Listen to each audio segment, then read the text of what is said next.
Escape from punishment for dangerous driving on Europe's roads is set to end. No more impunity for drivers caught for offences outside their own countries. The European Parliament has approved a new law on the exchange of information between member states. This essentially means registration plates and vehicle ownership. The MEP responsible for guiding the law package through the institutional process is Ines Ayala, rapporteur within the Parliament's Transport Committee. A European citizen who was visiting another EU country and who committed a road safety infraction, once he returned home, if he was not arrested on the spot, well, the infraction remained unpunished, since there wasn't a system of information cooperation between both countries' police forces for offences on the roads. It is estimated that this sense of impunity felt by non-resident drivers lies at the origin of 400 deaths each year on Europe's roads. The records show that the number of non-residents involved in road accidents is disproportionately high. The new directive aims to reduce infractions.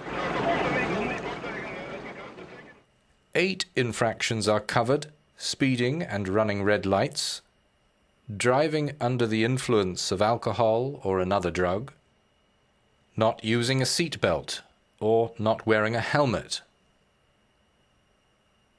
the illegal use of a mobile phone, and driving in a restricted lane, such as one reserved for buses.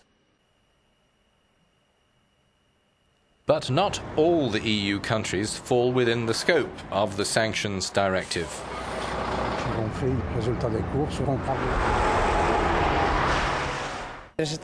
3 member states practice what we call opt-in, opt-out.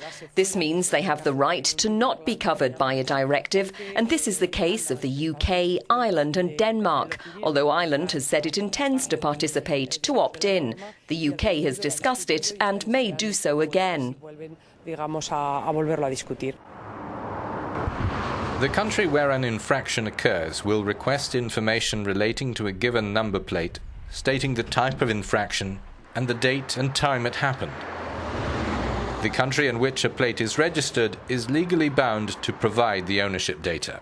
The road safety authorities where the infraction is committed can ask the country of residence of the offender to identify him, and the resident state is obliged to give the information.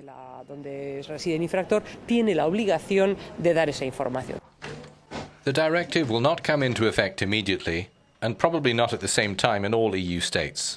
They have a 2-year period in which to transcribe the law into their national law books. After that's done, an EU citizen who commits one of the infractions listed abroad could be held liable and notified by registered mail.